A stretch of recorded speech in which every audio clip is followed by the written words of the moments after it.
Hey yo, what's going on, man? Michael Campbell and attorney Andrew Wilkerson of the Not Guilty Boys. Check it back in.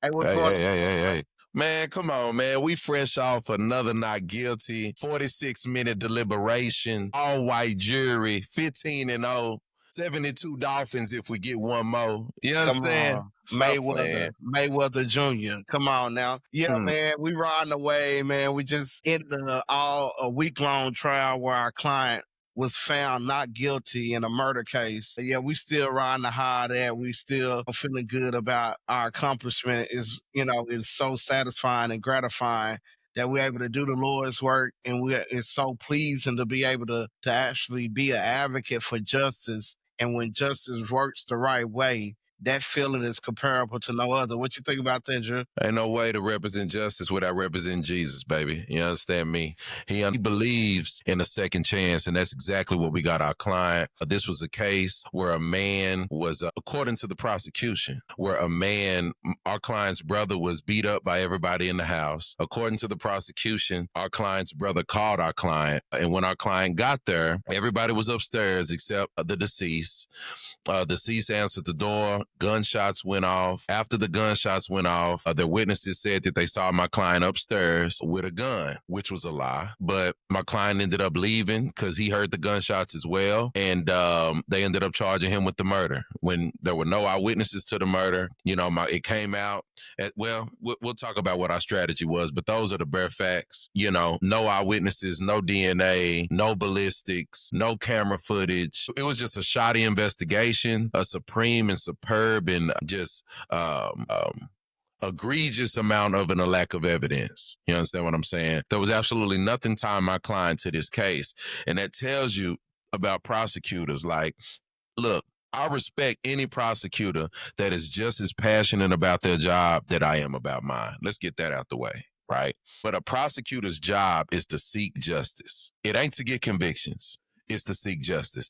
So understand the fact that this prosecutor knew for 5 years, this is a 2020 case, that these witnesses were lying, drugged my client to and from court, tried to get his bond revoked, did get his bond revoked, had him in jail for 5 months out of the 5 years, right? Put him in front of a jury, offered him 50 years in the Texas Department of Criminal Justice system, right? In prison. Of course, we turn that down. Everybody likes to think and talk about these prosecutors like they're so honorable. But if you were really that honorable, if you were really doing your job, the honorable thing would have been to dismiss that case, right? Or to at least offer him with a lesser included charge, right? Start there instead of offering my client 50 years, which let's just call it a life sentence, right? It's a life sentence. That's not honorable at all. And in my opinion, and not even in my opinion, it's a fact. If you are a prosecutor and you are willing to put a liar on the stand, guess what? Guess what's true? And guess what I'm going to tell the damn jury? You willing to lie too.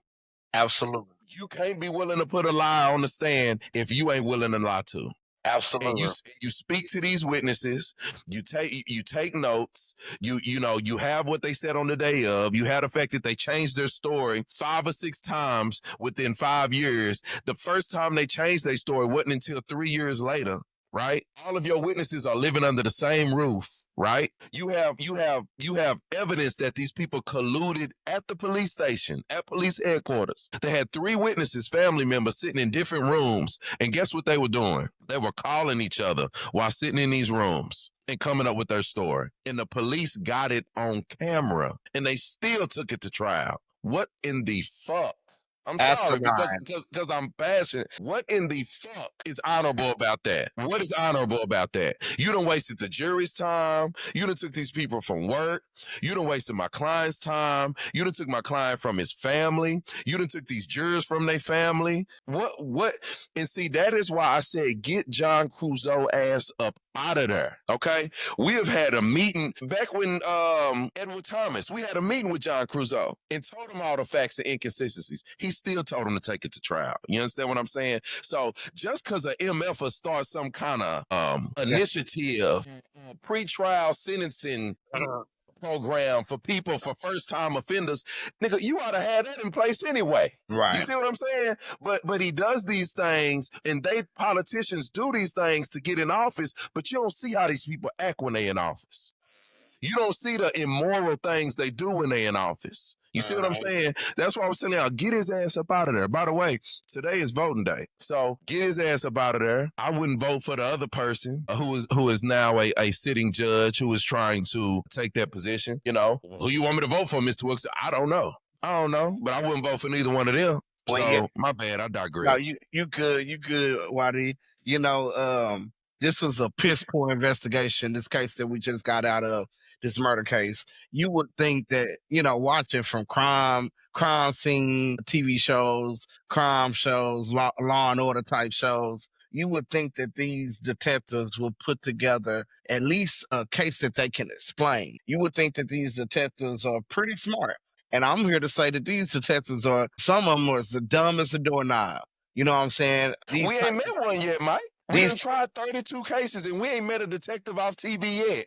Yeah, these type of cases, homicide cases, you would think that the state of Texas, DPD, will put some of their best investigators to try to solve this murder for this family, right? Well, first of all, you know, in preparing for the case, like what he said, you know, this family started lying off the bat.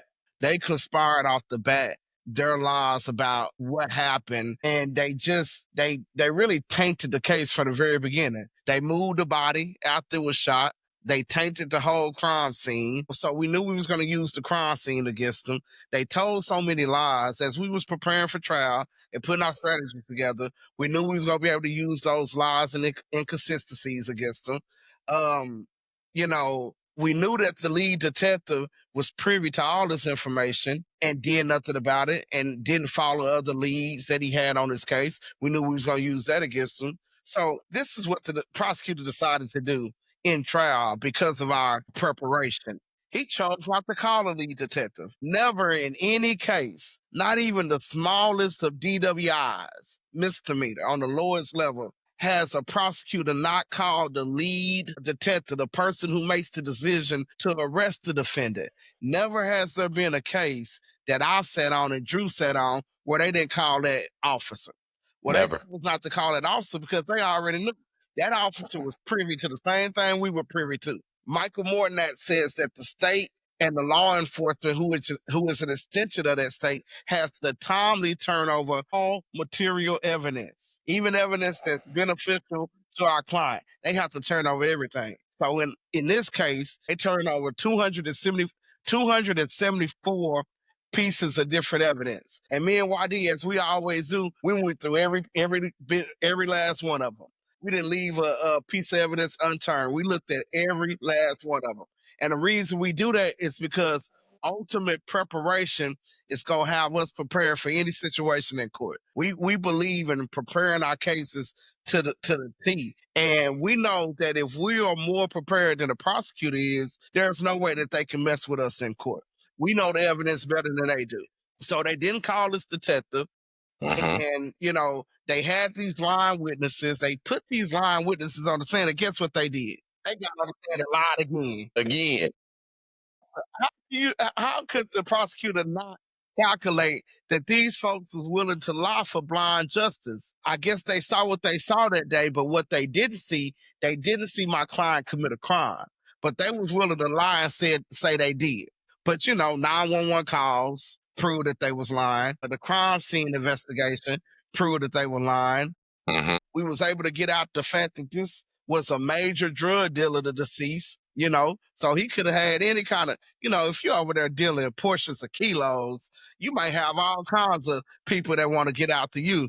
You know what I'm saying? So we was able to bring that out, and the prosecutor just kept making mistake after mistake in this trial. Not calling the lead detective was one mistake. Waddy, what you think? What other mistakes he made in this case? Not calling the lead detective, who would have been the most qualified person in the courtroom to testify to all the evidence, right? Since he had all the evidence. So since he didn't do that, we have an investigator of our own who was a vice detective and narcotics detective, helped out with homicide for 15 years for DPD. So we called him. Well, that would have made him the most qualified person to testify to all the evidence. Well, he tried to ruin our expert's integrity. One, by saying that he had some sort of disciplinary action when he worked for DPD. He never did. I mean, this prosecutor just kept shooting himself in the foot. And let me tell you, I told him to drop the case. I told him to drop the case. And guess what? It's never been, no matter how bad I dislike a prosecutor and how they move, I've always shaken their hand after trial, right?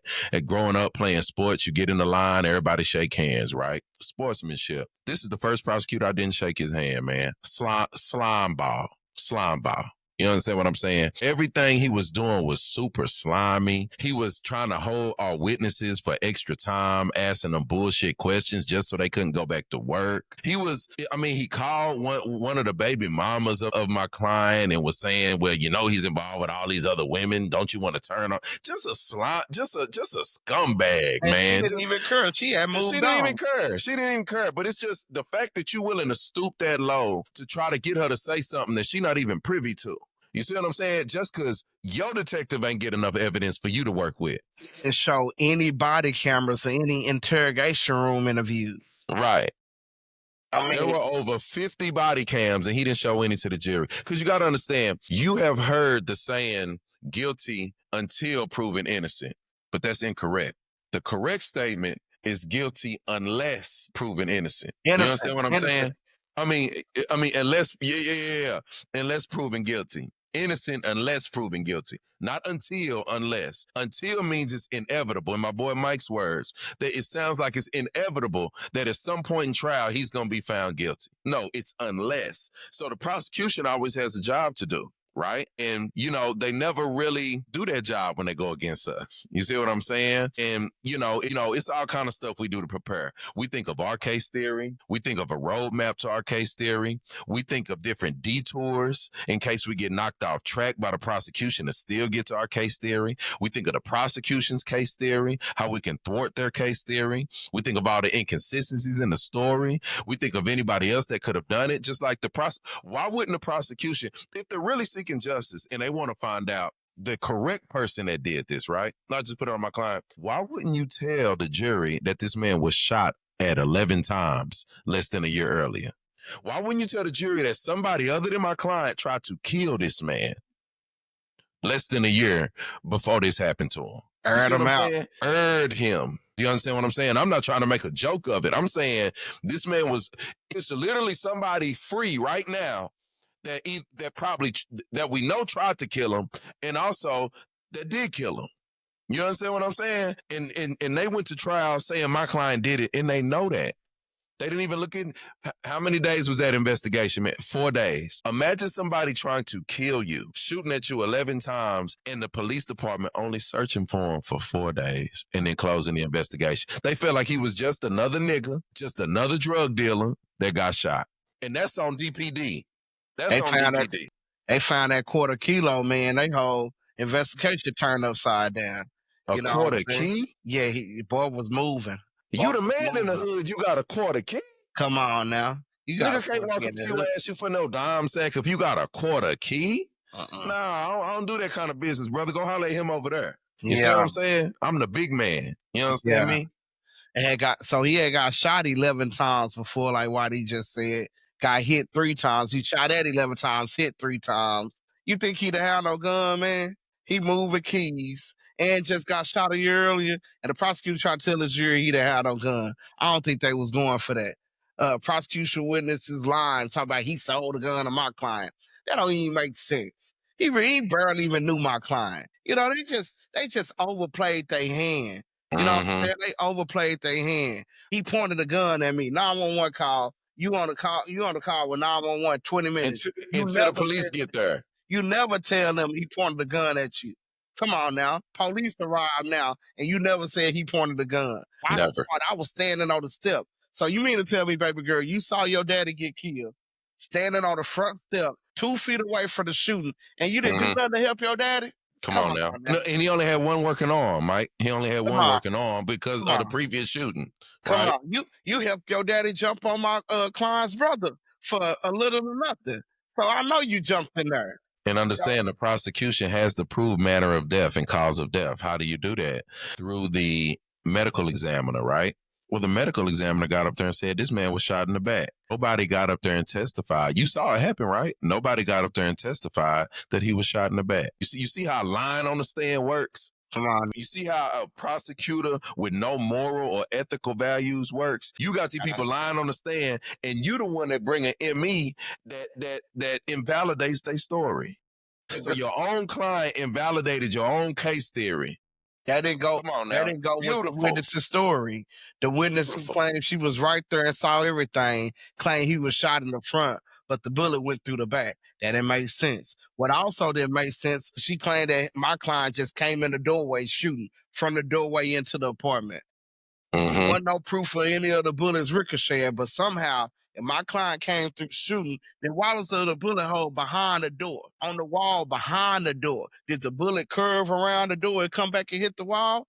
That don't make no sense. Bullets, we all know when you shoot that thing is going straight. So I don't know why they would try to put these lies on the stand when they know the crime scene really suggested that it was a shootout in that mud. Different type of bullet. She claimed my client came in shooting, but it was a bullet hole in the kitchen. Like the bullet went around the wall and went to the kitchen and hit the kitchen wall. Come It on just now. didn't make sense what she was saying. Blood on the refrigerator, in the kitchen, around the hall, from the doorway. That don't make no sense. Right. So the prosecutor just kept making mistakes. And when you're going against two well-seasoned, two well-prepared attorneys such as me and Drew, you don't stand a chance. And that's why the jury deliberated for 45 minutes. My and boy came was still to not eating his guilty. tacos. My boy was still eating his tacos. Lunch came late. You know how DoorDash do when they busy. So we sitting there waiting for, they had already went to lunch and came back. By 12:45, they was back in the room deliberating. Okay. By 1:30, our food got there at 1:20. So we mid queso chip. Trash, Come on now. shout out Come on now. Torches. We was Yeah, mid shout out to Torchies. what is it? Trashy queso, Drew? Yeah. I Hillbilly was queso. mid-bite. Hillbilly. Yeah. I was mid-bite, I had ordered me the Wrangler, you know what I'm saying, with the brisket. I was mid-bite. Yeah. We got a light. Okay. Mm-hmm. We thinking it's a question.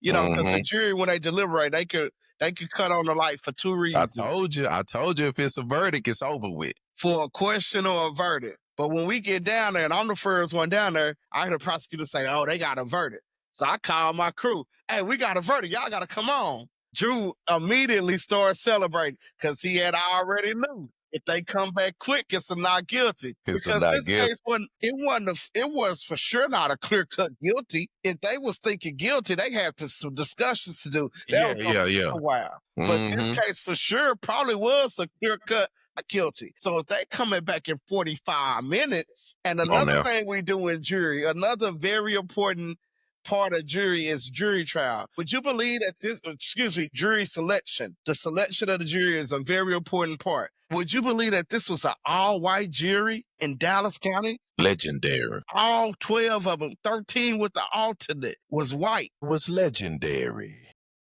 And they came back in 45 minutes, the shortest deliberation time we ever had. 45 minutes. The state knew they couldn't have nobody of color on that jury because they know what's going on in the hood. Now. You know what I'm saying? They couldn't have nobody that know what's going on in the hood on that jury. Now understand, our first demographic most of the time is color, skin color, because it's relatability, right? Relatability on how we try our case, relatability on the tone we use with our voice, relatability on the passion we have. You got to understand, there's a cultural disconnect, and we've talked about this before, right? And we'll talk about it another time, but that's why Black folks, y'all got to make sure that y'all are present and active during jury selection, because even after we won, do you know that these white people told me and Mike, we thought you guys were unprofessional. We thought you guys were angry. See, all white people can't relate to the passion of a Black man. They can't relate to it. They just can't relate to it. If they heard me talking right now, they probably think I was angry. You see what I'm saying? Right. And it's kind of a jab, but I'm just telling the truth. Like, instead of trying to think about it. They'll probably think I'm a gangster if they see me in the store in the cereal aisle. They'll probably think Mike was a gangster, tatted up, knowing who he is, confident. A white man with the same tattoos, they'll say he's artistic, right? They'll say he's just expressing things that went on with him. It's just a cultural disconnect. So when I stand up and object, I have an aggressive personality. You see what I'm saying? I got one that kind of, you gonna hear me when I walk in the room. You see, and it's not because I'm raising my voice at you. It's just my personality. Now, people that know me know I'm not some angry nigga walking around. They know that. But it's just a cultural disconnect. So understand, that's the first demographic we look at. The next demographic is, what's your place of employment? Right. The place of employment will not only say, I ain't gonna say how you think, but how do you use your thoughts at work, right? So people that are told what to do at work, those would be more of the go along type of people on a jury. Right? People that have to do technical things and that have to, like accountants or like managers that manage people and have to know how to use different people and place them in different spots and do two things at once. Those are more of the type of people that can handle a lot of evidence and what to do with it and how to use it in order to get to the decision they need to make, right? You understand what I'm saying? So we had accountants on there. We had managers on there. We had entrepreneurs on there. So that was the next, that's why I was cool with it. I was cool with the all white jury because of that next demographic, right? It was, these are thinkers. We have smart people. And all we needed these people to do is be smarter than the witnesses that the prosecution was presenting. All we needed these people to do is to be smarter than this lying ass prosecutor that was presenting the witnesses, right? So once, and it panned out. It took them less than an hour to make a decision about 247 pieces of evidence. One of the main You see what I'm things saying?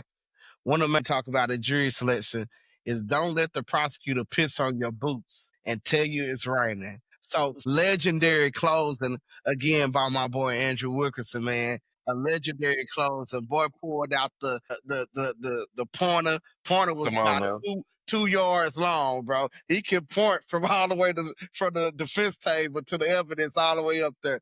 Look how Come on long now. that boy is. Come on now. I have my presentation. Come Hey, and on. after I'm done, I do them like this. Boy pulled Stick it out back the in my large pocket. sticky note and placed it on the door and hit him with the penmanship to write out all the lies that the witnesses told. I mean, closing was classic.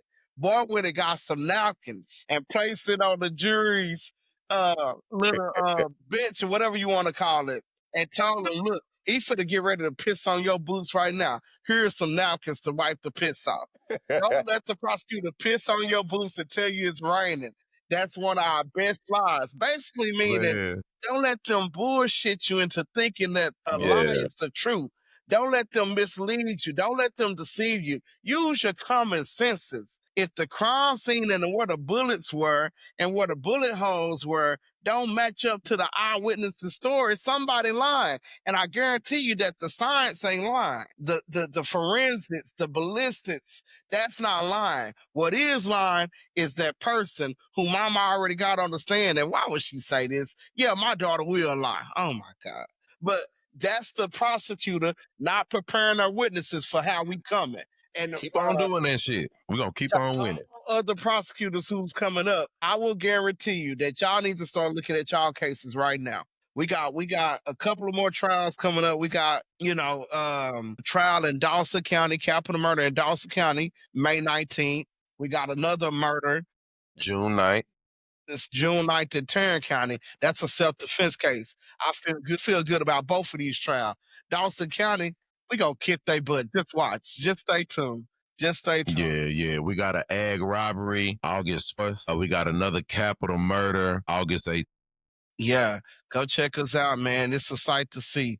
And we're not bragging. We just really invite y'all Bragging in out. the Lord. Bragging in the Invite Lord. y'all out to see the gifts that God gave us.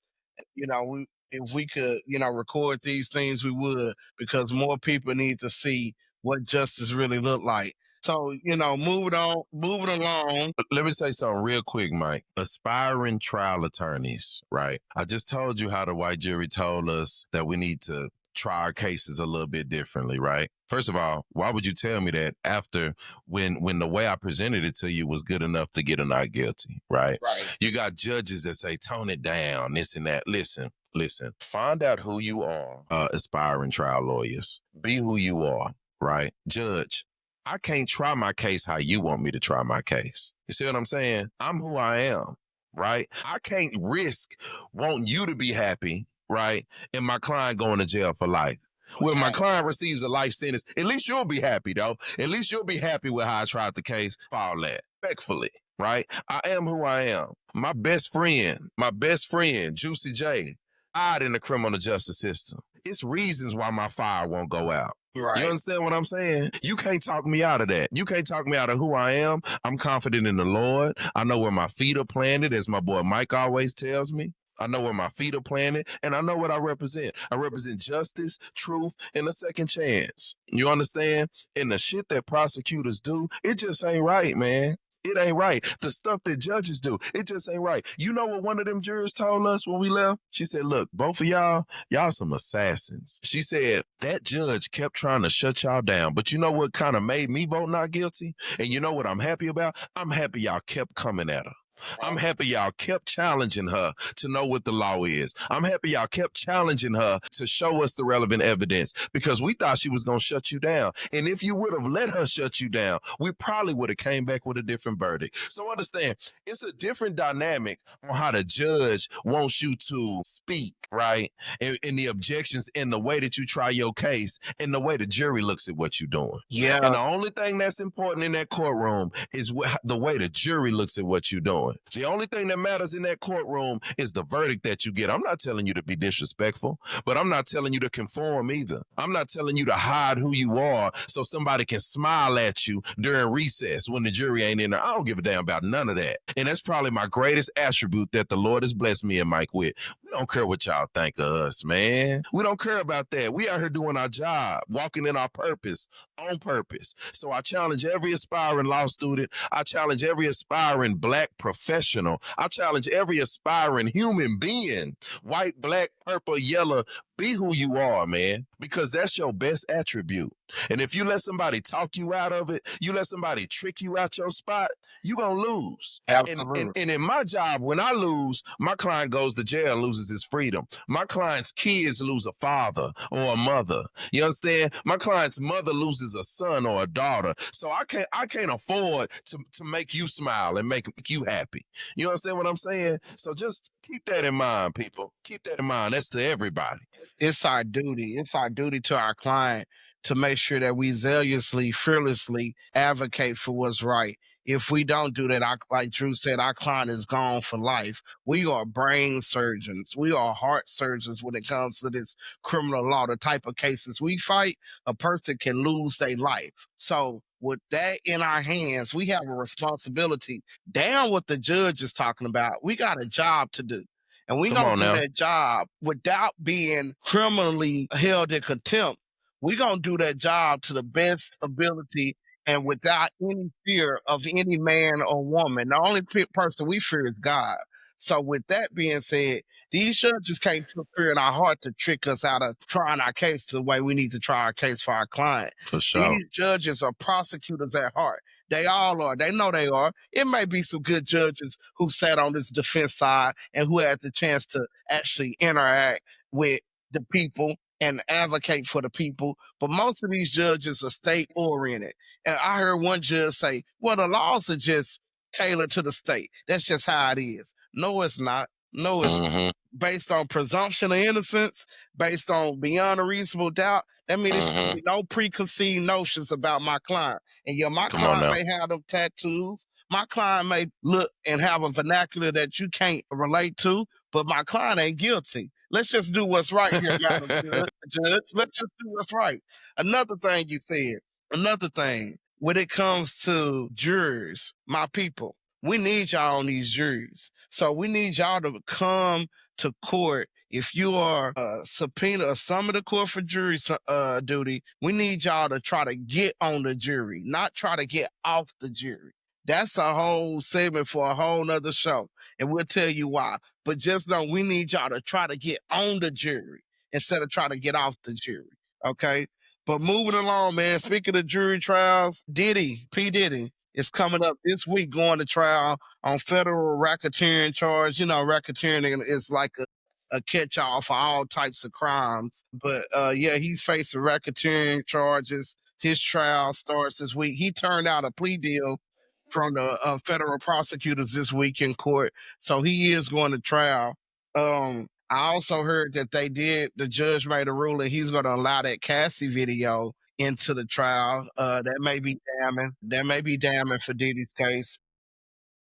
His attorney may want to offer that. He did hire Brian Steele, same defense attorney, excuse me, who represented Young Thug and who has a very well known reputation in the legal community. If anybody can get the job done, Brian Steele can. So I think that's a plus for Diddy, strengthening up his legal team. The federal prosecutors say they got about 20 witnesses, so we gonna see. Is it all just rumors? Is it all just people that's mad at Diddy for something else, or do they really have some strong eyewitnesses that crimes is being committed? Because what I think about it, and Drew, I'm gonna let you piggyback on this. What I think about it, if my boy had all the baby oil, if he had all the sex toys, or consenting adults was coming over and willing participants signing non-disclosures agreements because they want to willingly participate in that type of activity, that's not a crime. It's only a crime when he is humanly trafficking somebody and holding them against their will, kidnapping them, and forcing them to do something that they don't want to do. If the federal prosecutors can't prove that, if his defense can stack up the points that these were willing participants, that all of these people that came over, they wanted to be a part of these freak offs, then this is not guilty in my eyes. What you think, Drew? Well. Firstly, correct me if I'm wrong. Is that all he's going to trial for? Is he going to trial for assault and Cassie too? Yeah, he's going to trial for that assault, kidnapping, holding people against their wills, and human trafficking. Well, I think the assault they probably got him. Right. You know, look, man. I don't support putting your hands on women, fam. I just don't. You know what I'm saying? So, you know, if you do, like Kevin Gates say, I thought it was legal to beat your bitch. I don't support that. You understand what I'm saying? Now, anything else, all that freak off stuff, correct. To sign a non-disclosure, right? A non-disclosure just ain't a piece of paper with a X and a line on it. That's not what a non-disclosure is. A non-disclosure has a full detail of what you about to get yourself into, and then you sign it and date it. You understand what I'm saying? So if people sign non-disclosures, whoever signed non-disclosures, it's two things. Either nobody's guilty or everybody's guilty. Right.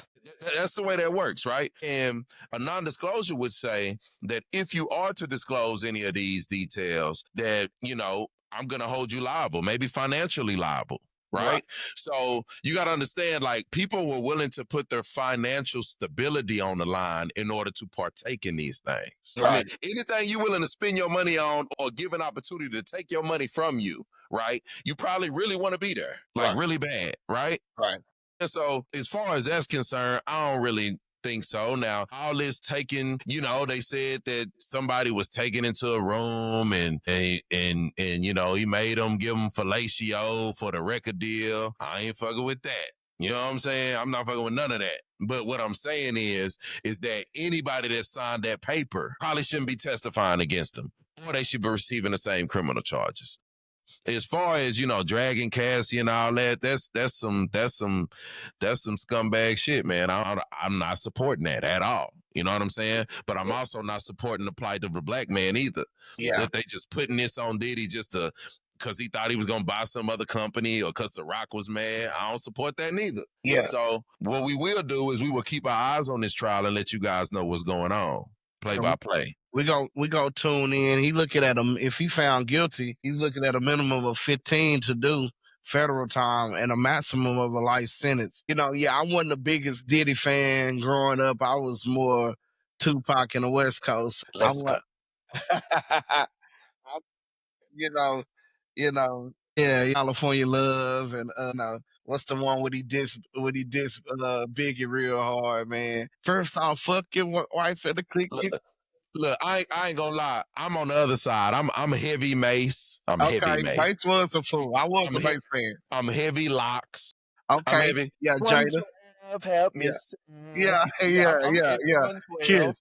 Yeah, I'm bad boy. Yeah, for yeah, sure. yeah. Even a couple of Diddy's albums, but I mean, they wasn't so good that I'm cool with that though. You know what I'm saying? They wasn't that good, and for sure, Notorious B.I.G. Yeah, Biggie had big one with the big gun. Come on, Biggie had it. Come Biggie on, had man. it for sure. Come on, man. Yeah, Quit yeah, playing. So that's yeah. where I'm So, at. but we seeing a trend nowadays, and we seeing a lot of black artists being criminalized, I think, for their art. You got Lil Durk coming up. I don't know much about Lil Durk's situation. I do know he's in federal custody. They holding him for murder for hire.